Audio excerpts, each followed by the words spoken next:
Salut, c'est Nathan, bienvenue. Aujourd'hui dans cette toute nouvelle vidéo, nous allons parler des deux grands secrets des investisseurs immobiliers dévoilés. Je te dévoile dans cette vidéo les deux secrets qui sont cachés, qui ont toujours été cachés, mais voilà donc moi aujourd'hui dans cette vidéo, je me suis dit pourquoi ne pas le partager avec toi pour que tu apprennes deux choses qui sont pratiquement qui sont soit mal compris ou très peu connus du grand public qui veulent se lancer dans l'immobilier. Mais avant de parler de ces deux grands secrets des investisseurs immobiliers, je te conseille de t'abonner à la chaîne en activant la cloche de notification que tu es en train de voir juste en bas si cela n'a pas encore été fait, afin d'être alerté sur toutes les prochaines vidéos qui seront publiées sur l'immobilier et d'autres sujets toujours en rapport avec l'investissement de façon générale. Et je rentre dans le détail de la vidéo pour te dire que l'investisseur immobilier rentable est avisé et sûr de lui. Pourquoi? Avant d'investir, il a appris comment bien investir. C'est ça la réponse à la question. Il applique une méthode redoutable et cherche à optimiser sa rentabilité à tous les niveaux. Et surtout, il n'attend pas de posséder beaucoup pour investir. Dès lors qu'il a un peu d'argent pour se lancer, il se lance, il ne se pose pas trop de questions et il n'attend pas que l'argent s'accumule pour se lancer. Découvrons ensemble dans cette vidéo l'intérêt de la dette et comment elle peut participer à votre enrichissement. Le premier secret, le secret numéro 1 de l'investisseur immobilier, c'est utiliser l'effet de levier. Donc tu l'entends peut-être de partout dans le business en ligne, dans la création des entreprises réelles, dans physique, dans l'immobilier, dans la bourse.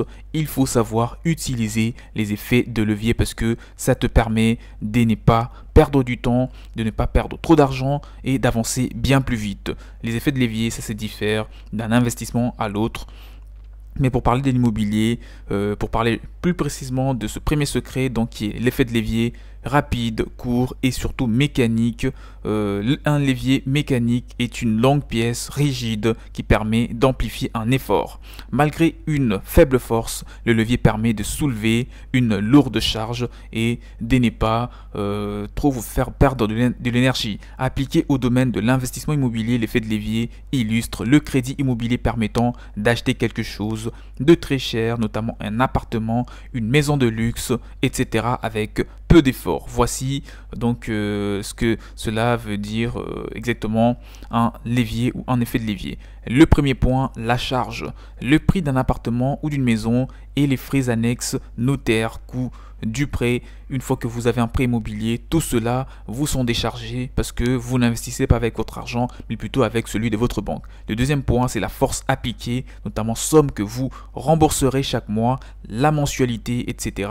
Tout cela sera inclus dans la rentabilité de votre bien immobilier. Une fois que vous percevez des loyers, les mensualités sont réglées et pourquoi pas une partie pour même compenser vos dépenses mensuelles ou même, voire mieux, vivre du bien immobilier déjà. Le troisième point, c'est la longueur du levier, durée de crédit qui peut être de 15 à 20 ans. Ça dépendra de la manière à laquelle tu as contracté ce crédit. Le quatrième point, c'est le point d'appui, votre capacité à rembourser le prêt immobilier, votre taux d'endettement plus précisément. L'investisseur immobilier malin, ayant lu quelques livres d'investissement locatif, utilise bien entendu les effets de levier en tout cas de l'immobilier pour récolter beaucoup avec peu d'efforts. Il achète un bien qui prend de la valeur avec le temps, donc choisir un bien immobilier de qualité et bien sûr dans un environnement propice. Deuxième point, cet achat se réalise avec un prêt immobilier qui lui permet de conserver ses économies. Et le troisième, il optimise sa rentabilité en jouant sur la mensualité de remboursement, notamment durée du prêt, comme je l'ai dit, de 15, de 20 ans, de 10 ans, de 30 ans, ça dépend de ce que vous avez pris, donc le taux d'emprunt, etc.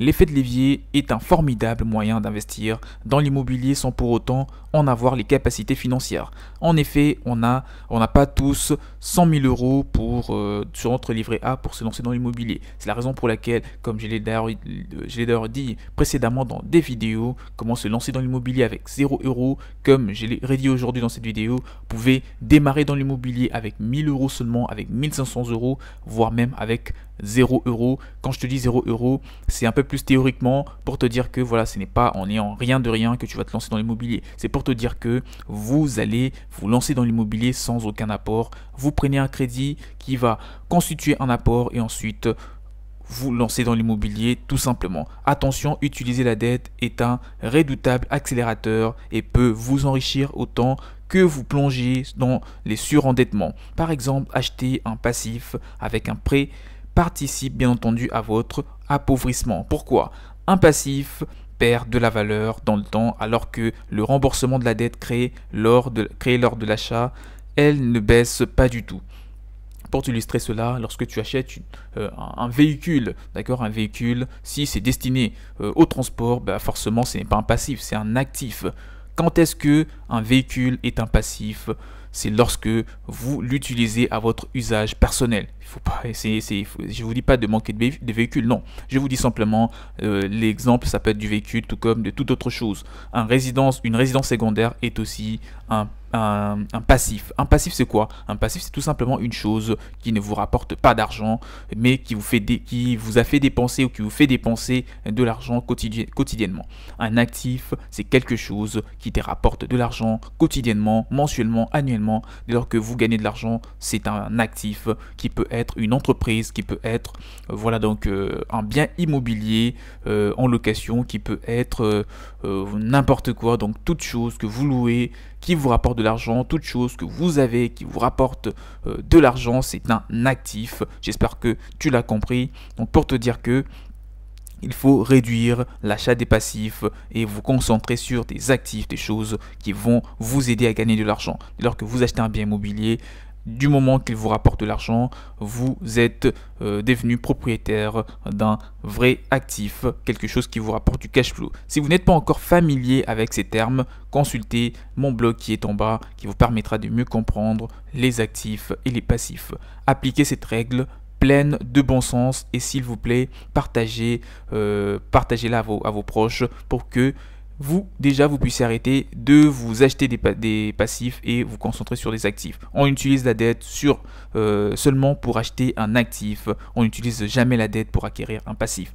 Si vous faites une demande pour acheter un véhicule, une demande d'un prêt pour acheter un véhicule, une demande qui va durer ou un prêt qui va durer pendant 5 ans ou 10 ans, bah vous allez juste vous mettre un fardeau qui va être dur, très dur à s'en débarrasser. Donc prenez ou demandez un prêt immobilier pour acheter, voilà, donc demandez un prêt pour acheter une chose, voilà, donc une maison, pour le mettre en location, pour acheter, je ne sais pas moi, quelque chose qui va vous permettre de gagner en tout cas de l'argent et pas l'inverse. Le deuxième secret, j'espère que tu l'as bien compris, donc ce secret a été bien clôturé. Il faut bien sûr utiliser les effets de levier comme prendre un prêt immobilier pour investir dans un bien ou encore voilà utiliser quelque chose qui te permet de gagner de l'argent et d'investir, d'évoluer bien plus vite. Le deuxième secret, c'est bien sûr d'investir avec l'argent des autres. Ça, c'est le secret numéro 2 que la plupart des gens ne connaissent pas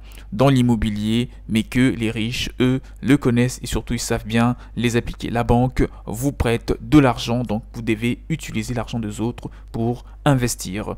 Pour acheter votre appartement, il faut beaucoup de cash. Là, pour le coup, ce n'est pas un secret.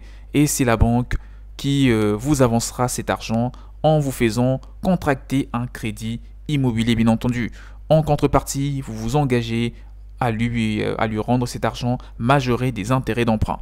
Pour résumer, le premier point, la banque vous avance immédiatement une grosse somme d'argent. Le deuxième, vous convenez ensemble de modalités de remboursement, notamment taux d'emprunt, durée, frais de dossier, etc. Le troisième point, vous remboursez une petite somme tout le mois et c'est pendant la durée du prêt, tout au long du prêt en tout cas. Et les locataires remboursent les mensualités, vous ne faites au final rien parce que l'argent est venu de votre banque, vous achetez le bien immobilier, vous prenez de notre côté un locataire qui paye le loyer et cet argent vous permet de rembourser le prêt. Donc vous ne dépensez rien, au contraire, si l'investissement a été bien fait, vous pouvez diviser pratiquement le loyer par 2 et le reste, vous allez vous débrouiller tout le mois et l'autre, vous remboursez tranquillement le prêt. Franchement, financé par la banque, vous allez louer votre nouvel appartement. Vous proposez bien entendu, vous proposez donc un toit à une personne qui deviendra votre locataire. Vous allez bien sûr créer de la valeur pour d'autres personnes. Et en échange, celui-ci va vous régler un loyer tout le mois tout simplement. Et cette source de revenus qui va venir appuyer sur votre levier. Serrez sur les gâteaux, si les loyers couvrent l'intégralité de la mensualité du prêt, vous n'avez pas à sortir de l'argent de votre poche tout le mois et c'est bel et bien compris. On arrive vers la fin de la vidéo, j'espère que tu l'as vraiment apprécié sur les 2 secrets qui te permettent ou qui peuvent aujourd'hui te permettre de te lancer dans l'immobilier. Et voilà, donc ces 2 secrets sont parfois très mal compris ou très peu utilisé par le grand public lorsqu'il veut se lancer dans l'immobilier. Je récapitule, le premier, c'est utiliser les effets de levier comme un prêt immobilier, comme avoir des connaissances que d'autres personnes s'en foutent également et qui te permettent d'aller plus vite dans l'immobilier, par exemple des formations, voilà donc des coachings, etc.